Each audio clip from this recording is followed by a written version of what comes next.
میں سمجھتا ہوں یہ جو خط 6 معزز جج صاحبان نے اسلام آباد ہائی کورٹ کے لکھا ہے یہ ہماری تاریخ میں ایک نئے موڑ کو مرتب کر سکتا ہے۔ دیکھیے، جبر کے خلاف جبر سے لڑائی ممکن نہیں ہے۔ طاقت تو ان کے پاس ہمیشہ ہم سے زیادہ ہوگی، پستول بندوق ان کے پاس ہم سے زیادہ ہوں گے۔ ہمارے پاس اصول کی طاقت ہے، ہمارے پاس حق کی طاقت ہے، اور ہمارے پاس وہ طاقت ہے جو عوام کی طاقت ہے۔ یہ معاملہ صرف وکلاء کی حد تک محدود نہیں ہے۔ میں سمجھتا ہوں آج پوری پاکستانی قوم کے ضمیر کو جھنجھوڑا گیا ہے۔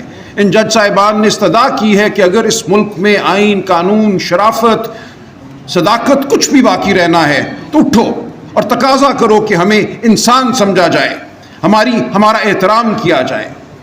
ہم یہ دیکھ رہے ہیں اس ملک میں، ہم یہ جانتے تھے کہ نہ احترام آدمیت رہا ہے، نہ چادر چار دیواری کا احترام رہا ہے، نہ آئین کا احترام رہا ہے۔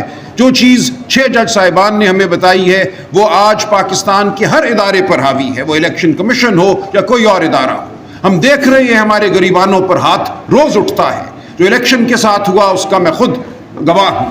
جس طرح ہمیں دھتکارا گیا، عوام کے مینڈیٹ کو دھتکارا گیا، وہ ہمارے سامنے ہے۔ اب میری استدعا پاکستانی قوم سے یہ ہے، اپنے بہنوں بھائیوں سے یہ ہے کہ یہ وہ وقت ہے کہ ہم اپنی آواز بلند کریں، اپنی اجتماعی آواز بلند کریں۔ تاریخ کی آواز ہماری آوازوں سے مرتب ہوگی، تاریخ کی چاپ ہمارے قدموں کی چاپ سے مرتب ہوگی۔ تاریخ کوئی غیر مرئی ایک عمل نہیں ہے، تاریخ ہم ہیں، ہمارا وجود ہی تاریخ کو مرتب کرتا ہے۔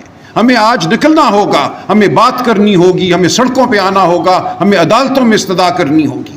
اگر ہم نے اس نظام کو بچانا ہے، اگر ہم نے اپنے بچوں کے لیے شرافت کا، صداقت کا کوئی ایک رمق بھی ہم نے چھوڑنی ہے تو ہمیں آج اٹھنا ہوگا۔ جو ان 6 جج صاحبان نے کر دیا وہ ہمارے ضمیر کو جھنجھوڑنے کے لیے بہت کافی ہے۔ آج ہم نے زندہ ہونے کا ثبوت دینا ہے۔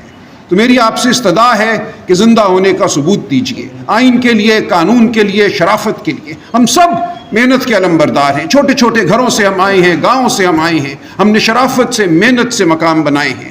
ہم اس شرافت اور محنت کو زائل نہیں ہونے دیں گے۔ میری آپ سے گزارش ہے کہ اپنی خاطر، اپنی آنے والی نسلوں کی خاطر اٹھیے، ہمارا ساتھ دیجیے۔ بہت شکریہ۔